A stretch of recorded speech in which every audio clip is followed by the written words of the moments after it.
भगवंताने ज्ञानी महात्म्याचं लक्षण सांगितलेलं आहे. कासव काय करतो त्याचं वर्णन या श्लोकात आहे. माऊलींची ओवी राहिली का कुर्मजी या परी वाईला अवयव पसरी ना तरी इच्छावशी आवरी आपले झाल्या आपल्या ओव्या तैसी इंद्रिय आपली होती जयाचे म्हणे तले करीते तयाचे प्रज्ञा जाण स्थिती पातली असे.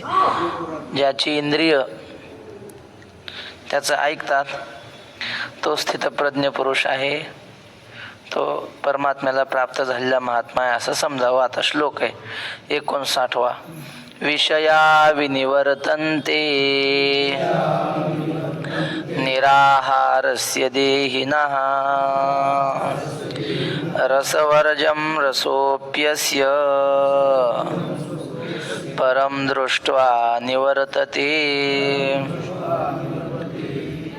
निराहारस्य देहिनः, निराहारस्य एक, निराहारस्य देहिनः विषया विनिवर्तन्ते रसवर्जम रसः अपि अस्य परम दृष्ट्वा निवर्तते. आता सरळ अर्थ अन्वयाप्रमाणे निराहारस्य देहिनः म्हणजे विषयांचा त्याग करणारे. निराहारी म्हणजे काय? विषयांचा त्याग करणे. आपल्याला आहार म्हणजे फक्त जेवण करणे एवढाच आहार वाटतो, तसं नाही.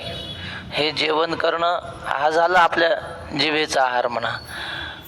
डोळ्याने डोळ्याचे दृश्य पाहणं हा डोळ्याचा आहार आहे. त्वचेने स्पर्श करणं हा त्वचेचा आहारच आहे. कानाने ऐकणं हा कानाचा आहारच आहे.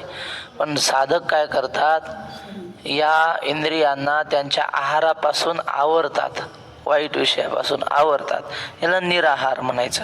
तर असे निराहारस्य देहिनः निराहारी पुरुषांचे विषया विनिवर्तन्ते त्याचे विषय निवृत्त होतात. कानाने वाटेल ते ऐकायचं नाही, काहीही ऐकायचं नाही.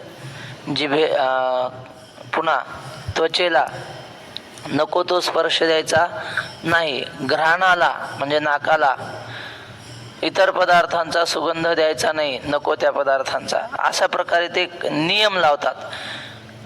13व्या अध्यायामध्ये ओवी आहे. जेने जेने कडे दोष सुतील तोंडे तया कर्मरंध्रे गुंडे नियमाचे दाटे. म्हणजे ज्या ज्या इंद्रियाच्या माध्यमातून शरीरामध्ये दोष प्रविष्ट होतात त्या त्या इंद्रियांना नियमाचे गुंडे म्हणजे दगड लावतो.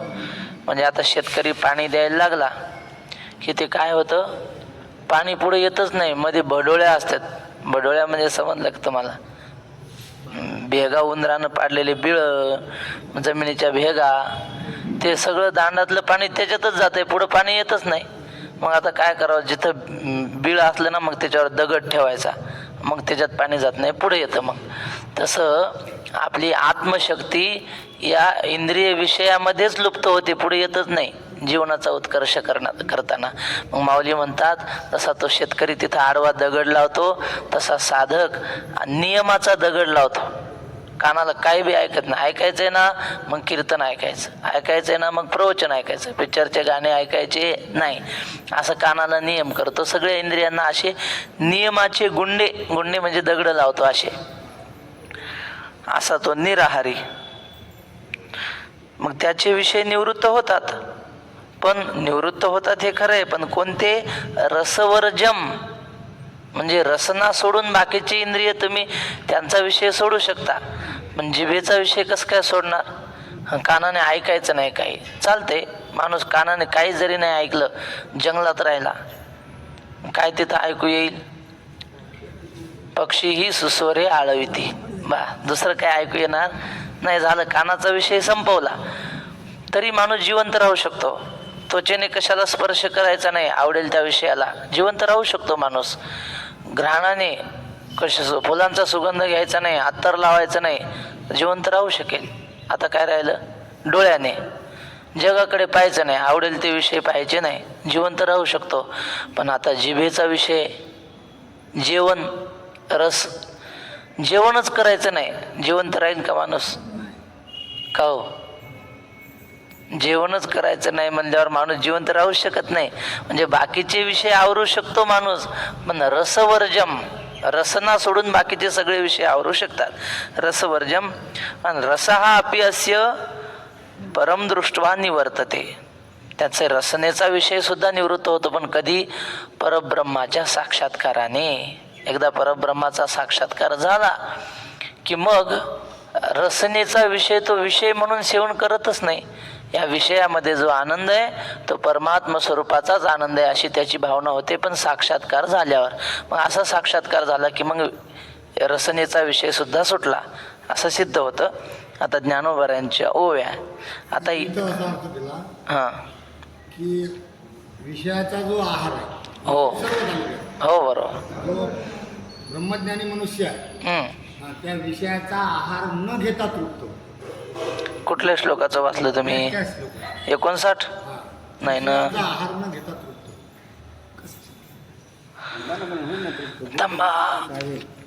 कुठं आलं ते?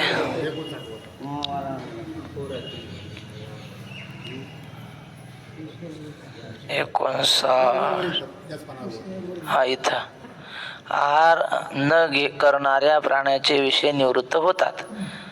रस विषय मात्र उरतो. हा रस विषय देखील परब्रह्माचे ज्ञान झाल्यावर निवृत्त होतो. त्या ठिकाणी देहभावच नाहीसे होतात. इथं कुठे आहे ते? हे हा श्लोक चालू आहे. मग याच्यात नाही तसं काही तुम्ही म्हणता ते. हे कोपऱ्याचं. हां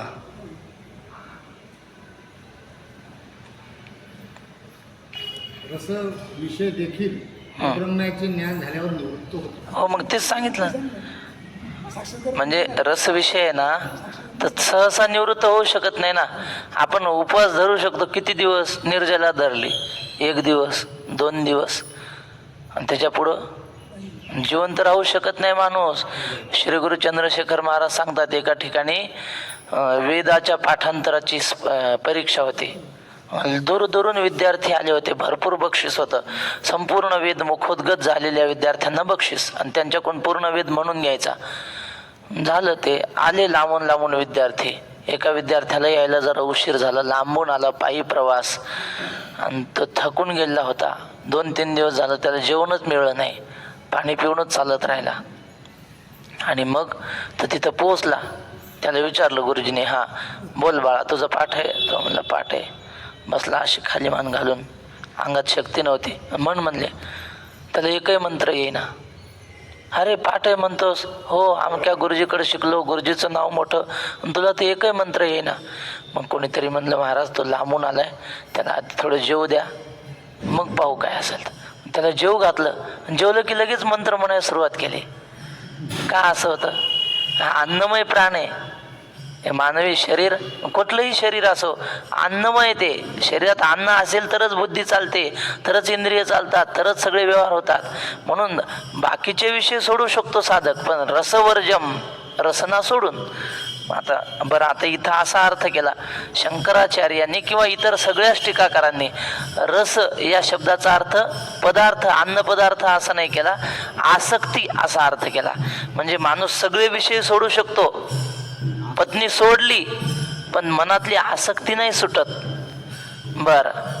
गंध विषय सोडला पण ते गंध विषय सेवन करण्याची इच्छा सोडता येत नाही. कानाने गाणे ऐकायचे सोडले पण ते ऐकण्याची इच्छा सोडता येत नाही. अशी आसक्ती असा अर्थ घेतला रस या शब्दाचा. कारण आचार्यांनी असं लिहिलंय, ते म्हटले रसाचा आसक्ती असाच अर्थ घेतला जातो. हा फार रसिक श्रोता आहे. म्हणजे काय? म्हणजे आवडीचा श्रोता आहे. त्या गायनातला रस याला घेता येतो. काही रसिक श्रोते असतात, काय उगा आपलं ऐकायचं म्हणून. एका ठिकाणी संगीताची मैफिल होती, गायनाचा कार्यक्रम मोठा, हजारो श्रोते तिथे बसलेले. आणि मग संगीत सुरू. मग ते समेवर आलं ना, जे जाणकार असतात ते असा असे सम देतात. सम मान तरी डोलत असं समेवर आलं की सगळेच असे करायचे. पण त्यात काही असतात, आम्हाला कळतं हे दाखवत असतात. म्हणजे कळत काहीच नसतं, पण शेजारचे वा काय सुंदर चाललंय. म्हणजे जणू काय हा खरा संगीताचा ज्ञात आहे, दर्दी असं दाखवण्याचं. राजाने सांगितलं, हे बघा तुम्ही सगळे मान डोलवता, समेवर आलं की मान हलवता ना, उद्या जर कोणी मान हलवली की मानच तोडली जाईन म्हणे. अजिबात मान हलवायचं नाही, शांत बसून ऐकायचं. मान हलवलं की मान तुटली जाईल. झालं. राजांनी तलवार घेऊन सैनिक उभे केले, प्रत्येक रांगेला एक सैनिक, आणि मान डोलवलं की मान उडवायची. संगीत सुरू झालं महाराज. आता हे काळजीपूर्वक लोक मान हलवायचे नाही. पण एक दर्दी होता, सम आली तो म्हणला मान तुटली तर चालेल, पण आता मी सम दाद देणारच समेवर. त्याने दाद दिली महाराज. राजा म्हटला खरा रसिक आहे, तुम्ही बाकी सगळे ढोंगी आहे म्हणे, तुम्ही दाखवत होते फक्त आम्हाला संगीत कळते. तर असा जो श्रोता असतो त्याला रसिक श्रोता म्हणतात. रसिक म्हणजे इथं रस शब्दाचा अर्थ काय घेतला, त्या संगीताची आवड असलेला. तसे विषयाचे विषय सोडता येतात पण विषयाची आवड सोडता येत नाही ना. रस शब्दाचा अर्थ आवड, असा बाकीच्या सगळ्या टीकाकारांनी केला. माऊलीने सोपं केलं. माऊली म्हणतात सगळे विषय आवडता येतात पण रसना नाही आवडता येत. आता ज्ञानोबाऱ्यांचं ओविया. अर्जुना आणि कही एक, सांगेन ऐके कवतिक, या विषया ते साधक त्यजिती नियमे.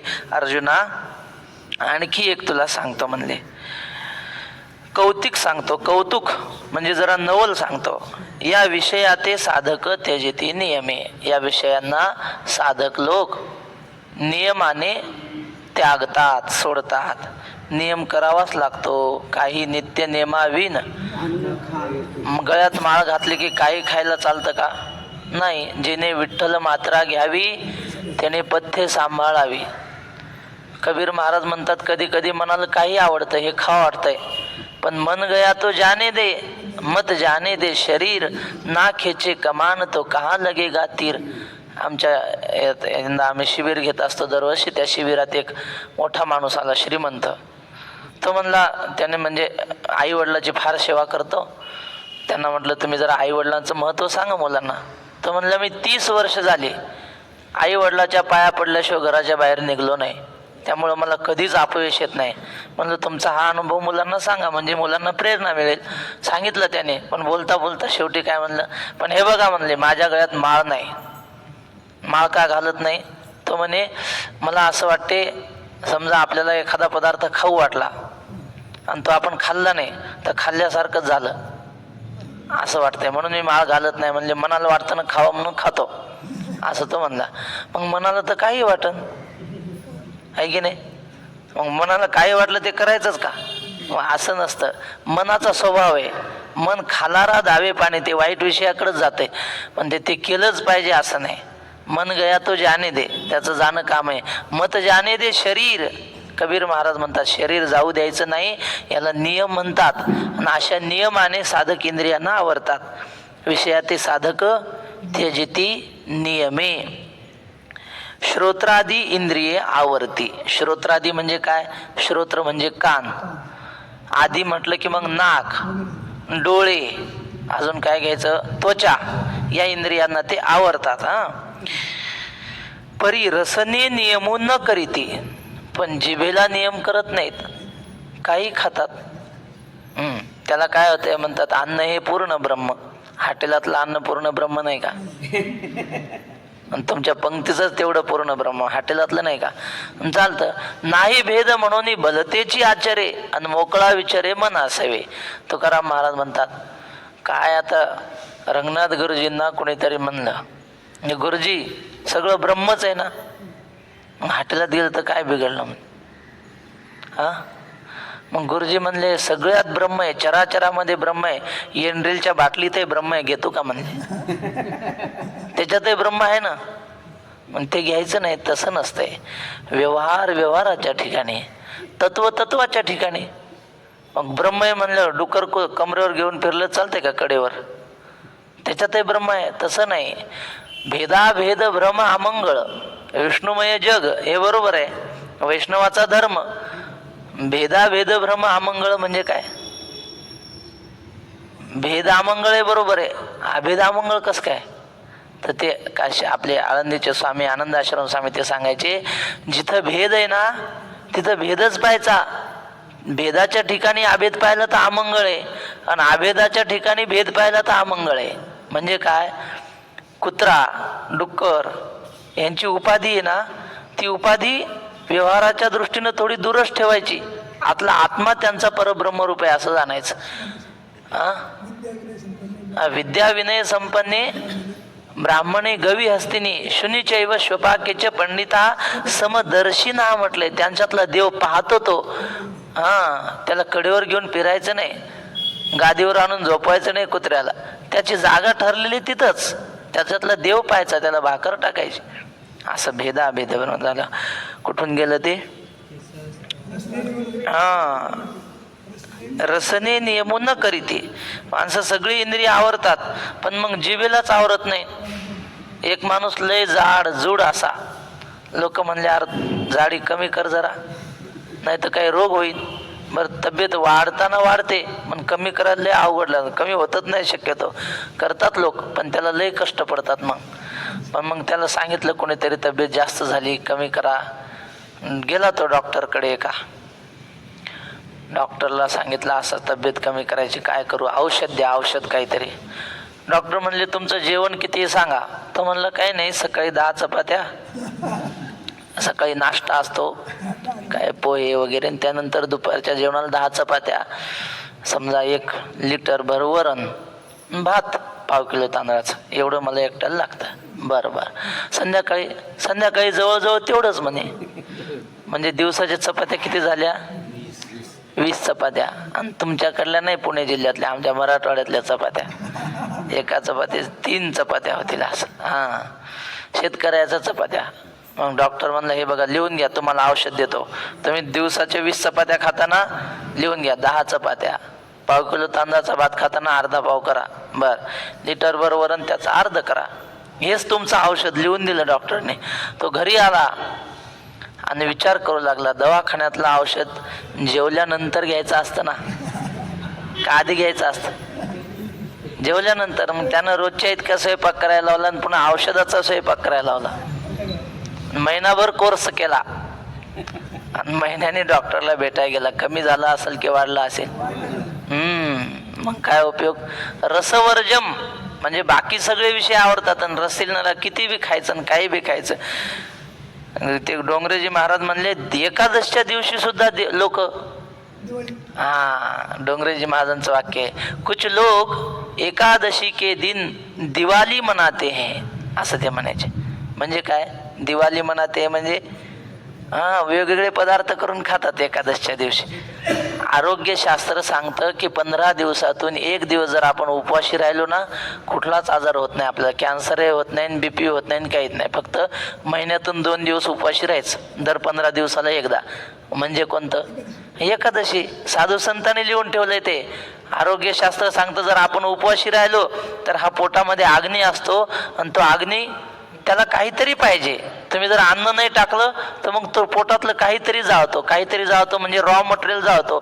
जे अनावश्यक असतं ते, जे रोग निर्माण करणारं असतं ते जाळतो. म्हणून साधू संतांनी सांगितलं महिन्यातून 2दा उपवाशी राहा. पण होत नाही. 15 दिवस एक एकादशी, कार्य न करेशी व्रतसार, काय तुझा जीव जातो एकादशी. फराळाच्या मिशे देणे घेशी. कितीही खातो माणूस, पण तेवढा 1 दिवस थोडं सांभाळावं असं आहे. आमचे बोधे बाबा होते, दर महिन्याला नाही 15 दिवसाला निर्जला. राधाअष्टमी उपवास म्हणजे त्याचा निर्जलाच. राधाअष्टमी आली निर्जला, आता वामन जयंती आली निर्जला, शिवरात्री आली निर्जला, गोकुळाष्टमी निर्जलाच. उपवास म्हणजे त्यांचं असंच, काहीतरी खायचं आणि दूध घ्यायचं, तसलं काहीच नाही असं. तर अशा प्रकारे रसनेला नियम करत नाहीत. एक स्वामी होते कोणीतरी, विद्वान माणूस, काश्मीरला शिकलेला. जुन्या काळात काश्मीर विद्वानाची भूमी होती ती. तिथं त्यांचं अध्ययन झालेलं, शास्त्राध्ययन झालं, आणि ते फिरू लागले महाराष्ट्र म्हणजे भारतामध्ये. कुण्या विद्वानाकडे जायचे, चर्चा करायचे, वाद करायचे, आणि त्या विद्वानाला हरवायचे, आणि त्याचे प्रमाणपत्र घ्यायचं, सांगा तुम्हाला हरवल्याचं लिहून द्या, लिहून घ्यायचं आणि चालले पुढं. असं करत करत करत काशीला आले. काशीला एक तरुण होता.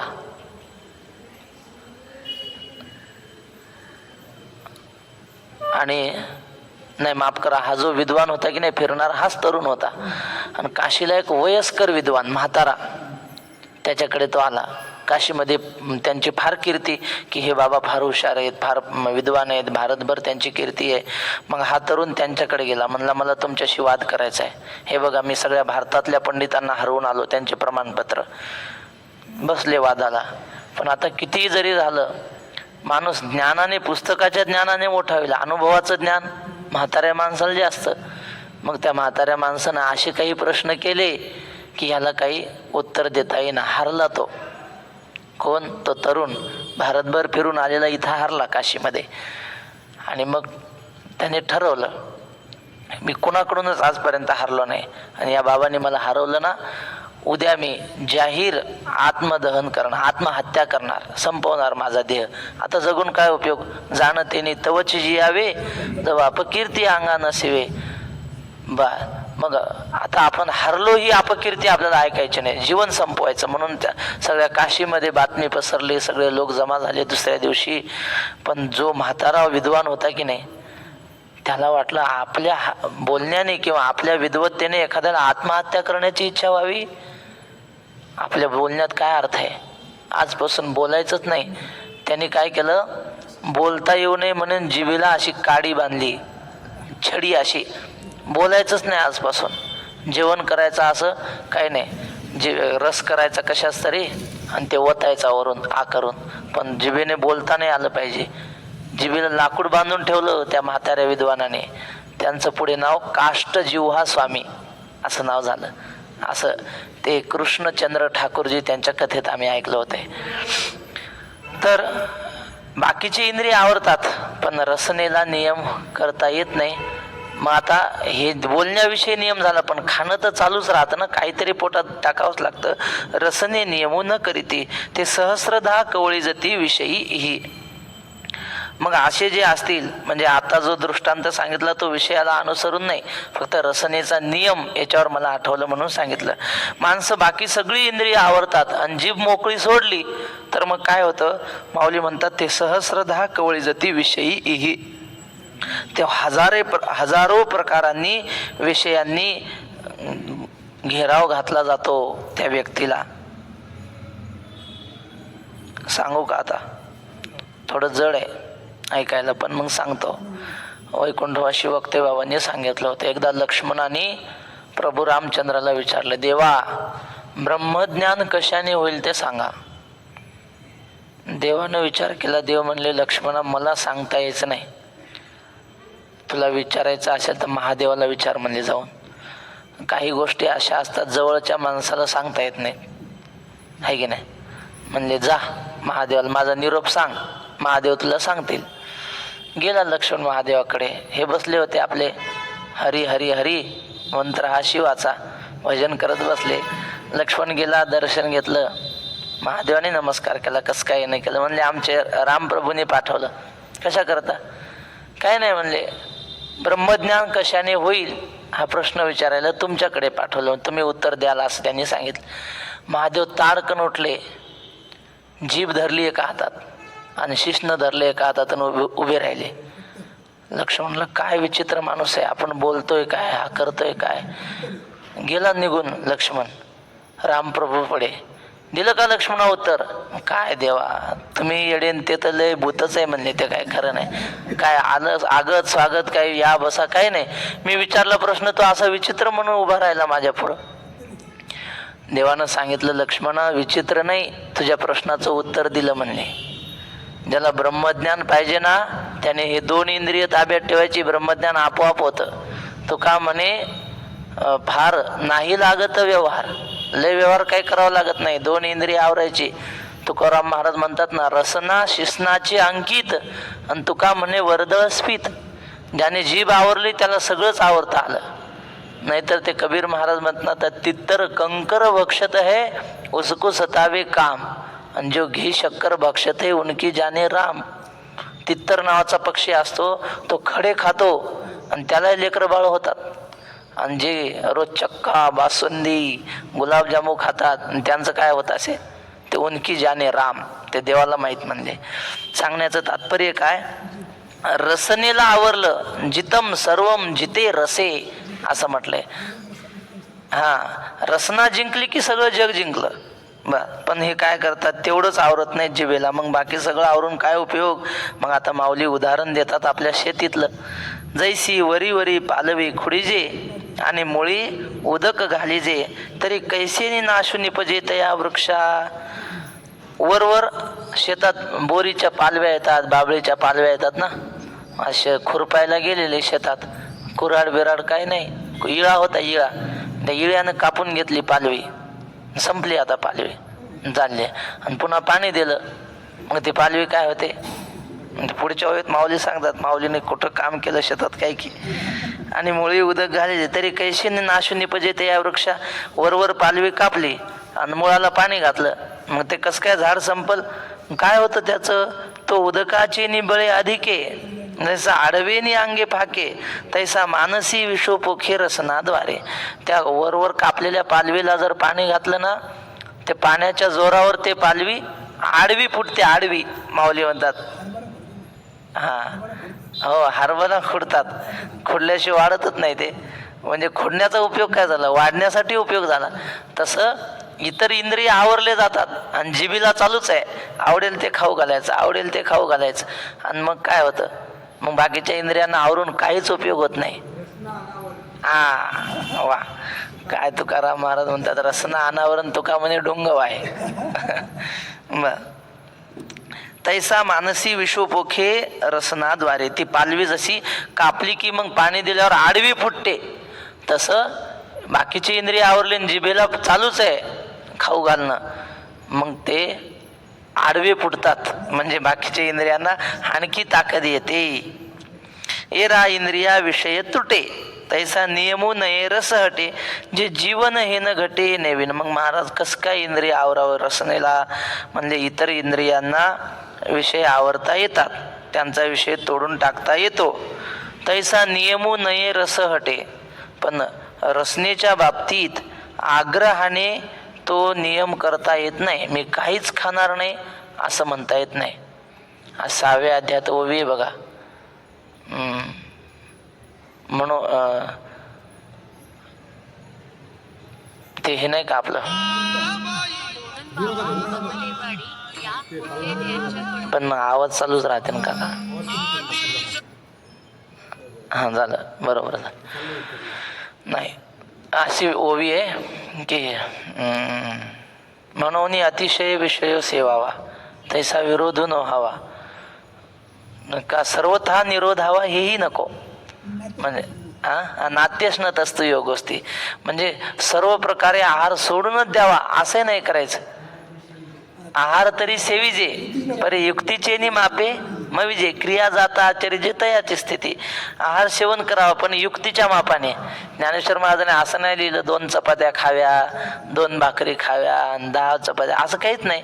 आता प्रत्येकाची भूक वेगळी असते, पण आहार तरी सेविजे, माप किती ठेवायचं, युक्तीचं माप.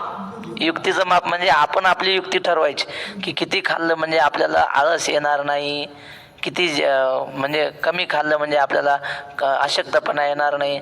रामसुखदासजी महाराज म्हणायचे, खाना इतना खाइये की पेट की याद ना आहे. जेवण एवढं करावं की पोटाची आठवण नाही झाली पाहिजे. जास्त खाल्लं की आठवण होते, कमी खाल्ल्यावर आठवणच होते. कमी खाल्लं की आठवण होणार नाही, पण जास्त खाल्ल्यावर लय आठवण होते. सारखं पोटावून हात फिरवतं माणूस, कधी पचतंय की, आळस बी येतो लय. असं तुकाराम महाराजांच्या चरित्रामध्ये असं वर्णन आहे. तुकाराम महाराजांनी नाथ भागवताची 1000 पारायणं केली, पण मग ते तुकाराम महाराज पाठांतर लय करायचे. नाथ भागवतातल्या ओव्या, ज्ञानेश्वरीतल्या ओव्या सारखं पाठ, आवडले की पाठच करून टाकायची ओवी. काही पाठ केली संतांची उत्तरे, विश्वासे आदरे करून या. पण हे कधी लेकरं बाळ झाल्यावर लागले पाठांतराला तुकाराम महाराज, कारण तोपर्यंत तर संसारच होता. 21व्या वर्षी दुष्काळ पडला, म्हणजे इसवी सन 1608 साली, इसवी सन 1628 साली दुष्काळ पडला महाराष्ट्रात. आणि तुकाराम महाराजांचा जन्म झाला इसवी सन 1608. मग 20-21 वर्षाचे होते तुकाराम महाराज. दुष्काळ पडल्यानंतर जीवन बदललं महाराजांचं. मग इकडं परमार्थाकडे जोमानं लागले. परमार्थ घरात होताच, देवपूजा वगैरे, पण जो पाठांतराला लागले ते नंतर 21-22 वर्षानंतर. पण मग जेवण कमीच करायचे आणि मग शेंडीला अशी दोरी बांधायची, खुटीला बांधायची, रात्रभर ग्रंथ वाचत बसायचं, पाठांतर करत बसायचं. झोप आली की असे शेंडीला झटका बसायचा, पुन्हा डोळे चोळायचे आणि पुन्हा पाठांतराला लागायचे. असं कष्ट करून पाठांतर केलं. मग त्यांच्या कीर्तनात काय, मग साधू संतांचे प्रमाण आणि संतांचे चरित्र सगळे. त्यामुळं लोकांना त्यांचं कीर्तन 2 तास नव्हतं माऊली, 2 प्रहर असायचं. 2 प्रहर म्हणजे किती झालं, एका प्रहरात 3 तास, 6 तास कीर्तन रोज करायचे महाराज. आणि ते कीर्तन ऐकायला रोज श्रोते यायचे, गर्दी करायचे, एकही झोपत नव्हता. का बरं, अमृताची वाणी होती ती. असो, कशावर सांगितलं हे, एरा इंद्रियाविषयी तुटे तैसा नियम नैरसाठी, जे जीवन हे न घटे ये नेविन. जीभ आवरल्यावर विशेष आपलं जीवनच राहू शकत नाही जिवंत माणूस. मग अर्जुना स्वभावे ऐसी आहे नियमाते पावे, जे परब्रह्म अनुभवी होऊन जायचे. हा माऊली, माझा शब्द नाकारला की नाही? हा हा माऊली काय म्हणतात, हा तेच ओवी दिली आता. हो ना. मग तुम्हाला सांगतो, आहार न करणाऱ्या प्राणाचे विषय निवृत्त होतात, हो, रस विषय मात्र उरतो, रस विषय मात्र उरतो. पण त्यांनी शेवटी दिला पण हा रस विषय देखील परब्रह्माचे ज्ञान झाल्यावर निवृत्त होतो. हो आहे. ज्ञानी झाला त्याला नाही, तो त्याला नाही ना. त्याला मग ते मग आम्ही ते नाही म्हटलं, आम्ही फक्त म्हणलं की तुम्ही जी ओळ वाचली नाही ती दुसऱ्या श्लोकातली वाचली असं. तो आपल्यासाठी विषय आहे, पण जो ब्रह्मज्ञानी आहे त्यासाठी नाही. नाही आहे. बरोबर आहे ना. श्लोकात आहे बघा, रसहा अपि अस्य परम दृष्टवा निवर्तते. त्याचा रस विषय सुद्धा परब्रह्माला अनुभवलं की तो रस विषय सुद्धा निवृत्त होतो. बरोबर आहे ना. आम्ही कुठं नाही असं काय ते लक्षात नाही आलं तेव्हा. तर ओवी क्रमांक किती, 8, 308. मग अर्जुना स्वभावे अशी रसना, सहसा तिला आवरता न येणारी अशी रसना नियमाते पावे, तीही नियमाला प्राप्त होते. कधी, जय परब्रह्म अनुभवे होणे जायचे. परब्रह्माचा अनुभव झाला. परब्रह्माचा अनुभव म्हणजे कसा, चराचरामध्ये परब्रह्मच आहे, दुसरं काहीच नाही. जो आनंद स्वरूप परमात्मा आहे ना, तोच चराचरामध्ये आहे. मग आता जेवण करताना हा आनंद मला या अन्न पदार्थापासून होतो असं त्याला वाटतच नाही. मग त्याला काय वाटतं, हा आनंद ह्या विषयाचा नाही, हा परब्रह्माचा आनंद आहे, अशी त्याची भावना होते. आणि सहजच रसनेला नियम केला जातो. त्याला काही खायला दिलं तरी तो त्याच आवडीनं खाणार. ते काय होळचे स्वामी आहेत, ते ताटात जेवत नाहीत, त्यांच्याकडे असा कटोरा आहे आणि त्यांना काय जेवण टाकायचं असलं याच्यात टाका, बासुंदी त्याच्यातच आणि भाजी त्याच्यातच, भाकर त्याच्यात, तसं खातात ते. भारतानंद स्वामी आम्ही पाहिलं स्वतः, ते आळंदीला आलते ना, त्या कटोऱ्यातच त्याच्यातच जेवणार ते एकत्र करून, काय असेल ते तुमचं. मग त्यांना रसनेचा विषयच राहिला नाही, परब्रह्म अनुभवी होऊन जायचे. आता परवा वाढलेले आमचे नामदेव बाबा वारकरी, ते नारळाच्या नरोटीतच जेवायचे. आपल्याला पाहिलं तर किळस येईल अशी ती नरोटी, पण त्या नरोटीतच ते जेवायचे. काय असेल ते याच्यातच टाका, कढी त्याच्यातच टाका, भाजी त्याच्यातच, भात त्याच्यात, तसंच खायचं. मग काय राहिलं का रसनेचा विषय? काही नाही. काय खातो आम्ही, कसं या सांगा. ते तुकाराम महाराजांच्या जीवनातलं सांगतात ना, ते तुकाराम महाराजांचा मेवणा आला आणि जिजाबाईने मग स्वयंपाक सुरू केला लगबगीनं. ते म्हणला, बाई मला लवकर जायचं, लय गडबड आहे. आता लवकर होणारा स्वयंपाक कोणता, भाजी कोणती लवकर होणारी सांगा. बेसन लवकर होणार आहे की नाही, बेसन. आणि असं म्हणतात बेसन बिघडतच नाही सहसा. आता काही जाणून बुजून किंवा गोंधळानं काय झालं तर सोडून द्या, पण बेसन चवदारच होत आहे की नाही. बर, मग ते बेसन लवकर होणार, ते गडबडीनं केलं ना, आवडी असल्यामुळं मीठ टाकायचं राहिलं गडबडीत. भाऊ आलं ते लगबगीनं केलं तिनं, आणि मग बसावं जेवायला. घरमालकाला बसवतात, पाहुण्यासंग बसले, तिनं मीठ टाकायचं राहिलं. हे पाहुण्याला, आता पाहुणा हुशार होता, जाणकार पाहुणा, कशी भाजी झाली चांगलीच म्हणतो. बरोबर, तुकाराम महाराजाचा धाक. तुकाराम महाराज म्हणजे सगळं गाव म्हणजे परिसर घाबरायचा तुकाराम महाराजांना. त्यांच्या पुढे एक शब्द बोलायची टाप नाही मेवण्याची. अवघा आपलं त्यांना अर्धी भाकर खाल्ली कशी तरी. ते जिजाबाई म्हणायचे, अरे दादा जेव ना, तू जेवत नाही. तुकाराम महाराज म्हणले कशाला आग्रह करते, बाहेर वडापाव खाऊन आला असा, त्याला भूक नसल्यावर कशाला आग्रह करते. मग तिच्या लक्षात आलं काहीतरी चुकलं, दादा जेवत नाही. दादा रुसला का माझ्यावर? नाही बाई, काही नाही तसं. अर्धी भाकर खाली उठला तो. तुकाराम महाराजांनी 4-5 हाणल्या दाबून. भजन करणाऱ्याला भूक लागते महाराज, अभ्यास करणाऱ्याला भूक लागते. आणि मग जिजाबाई बसले जेवायला. एक घास घेतल्यावर लक्षात आलं बेसनात मीठच नाही.